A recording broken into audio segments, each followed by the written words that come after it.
Let's see. This is a good player. This guy's a major winner, so he's a good player. Almost always, he's pretty much in transition. Yeah, they get to that yellow line. Phew, kind of worked nicely. Over here is people think the hip's kind of here. Took a line up from the hip. It would go somewhere between the kind of trail shoulder and the ear. Depends on the shape of the frame. So you get very wide humans, John Ram, a very narrow human, like you say, Justin Thomas, for example. It would pass through a different part of their body. So loosely speaking, took a line up from their hip. It would go somewhere between. You can kind of see the animation there, kind of trail shoulder in kind of trail there. So when you look at kind of then how they how they move through backswing,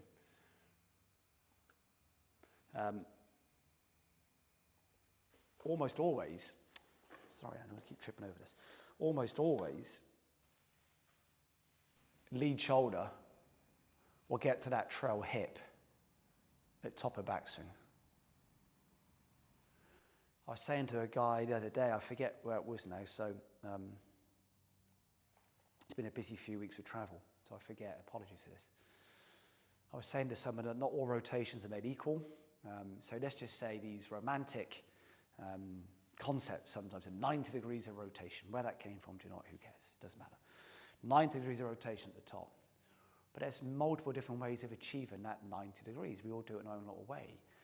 So I can give you two examples of players. And one guy I know, and both of these guys are major champions, has some of the worst hips I've ever seen, but the most wonderful spine, in particular his thorax. Most wonderful spine, but almost geriatric hips in some ways. So his way of producing rotation, Brian, very much through, he gets it very much through the thorax or his neck, upper spine, very dominant through here. Another guy I know, again, equally very successful, has one of the worst spines I've seen, but the best hip joints. So his way of achieving 90 degrees, he does it much more through here. So the idea not all rotations are made equal. There's many, many ways of achieving these romantic values in many ways. Very good. Sorry. No, it's all good. I like the tune, so take your time. And but what we see, regardless of their spine anatomy, their joint structures, their tissue elasticity, whatever it might be within their anatomy, they still produce that profile.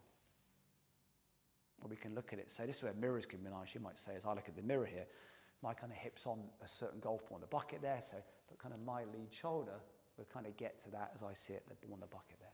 So for a bit of fun, and because I don't know what this guy does actually, so let's do a trial on this, and I'm happy to be always corrected because it helps me evolve. We take a line up from his right hip and trace that lead shoulder with him. Let's see. This is a good player. This guy's a major winner, so he's a good player. Almost always, he's pretty much in transition. Yeah, they get to that yellow line. Phew, that kind of worked nicely.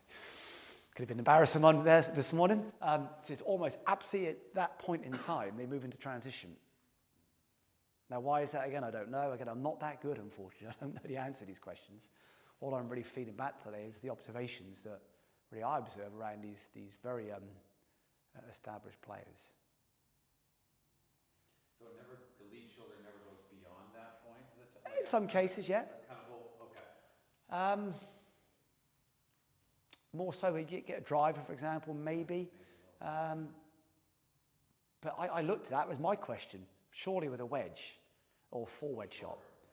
So, allowing for, say, obviously short wedges, but even on a full wedge shot, they still get there. I thought, well, it must be different on the driver, it can't be. And I looked at other players then. Yeah. Again, it's not like I don't know, I just haven't seen it again. You look on the drivers, almost again, it seems to be at that point in time, I can only then connect the two because there's more pelvis rotation, that reference shifts. That would be my reference, that because the pelvis is moving more, the actual reference is then adapting with the longer club, but the actual connection, the association between the two remains the same. So on a wedge shot, there's less movement through here. They can still, on the driver, maybe. That's just a very quick kind of thought there. But it's again, when we look at you guys later this afternoon, be fun to, again, what this does in a nice way then provides a lovely question. Okay, for sure, maybe this isn't as helpful as it could be. Let's go figure out why now.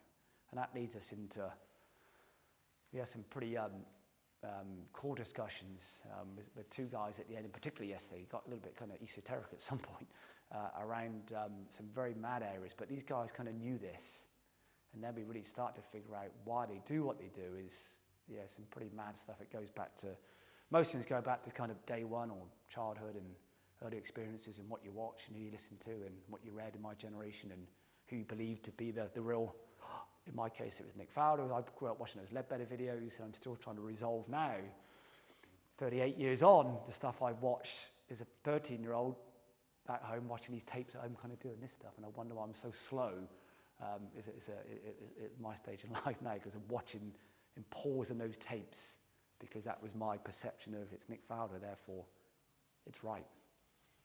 So I have to spend the rest of my life picking through those beliefs now. Okay. Happy so far with that one. So that kind of lead shoulder, in many ways, just it's how it moves within itself through swing. It's becoming a bit of a GPS to me. It's the true GPS of movement. These guys just inherently know where that lead shoulder is in space. We can then look at then how it connects into that kind of trail hip and backswing. There's a nice looking at rotation.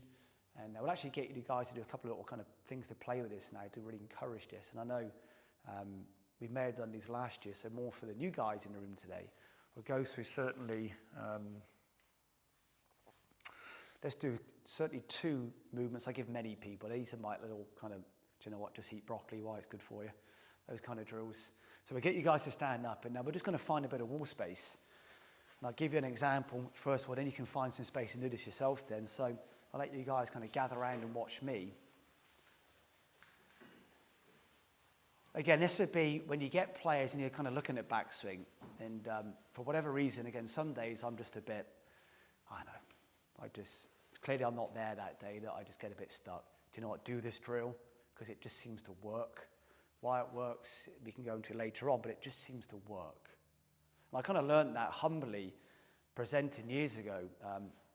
You used to try and tell the audience kind of what you knew. It's pure ego, really. And I kind of learned as I've matured in life to know what, just do that. Why? Because it works.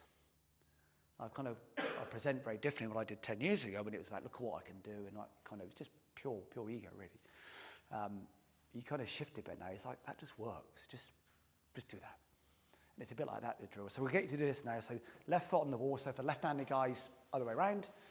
Just kind of watch me initially, chaps, if you can, and then we can do a little walk through. So for the 2 lefties in the room, just swap it over. So left foot on the wall, and then sit back into the hip joint. So all the pressure and connections in the base of the big toe and the inside of the heel. So be very mindful what's called the medial inside part of the foot's on the floor. So as you control the foot and control the knee, make a rotation back, hold for kind of 2 seconds, come back once again, make a rotation back, so control the foot, control the knee, hold for a couple of seconds. Do that at least maybe 7, 8, 9 times, and on the final 2, then hold for 5 seconds. And once you go, okay, I'm good, done, happy with that, with no delay, come off the wall into your start position and just kind of make a few rotations back. Just play with it.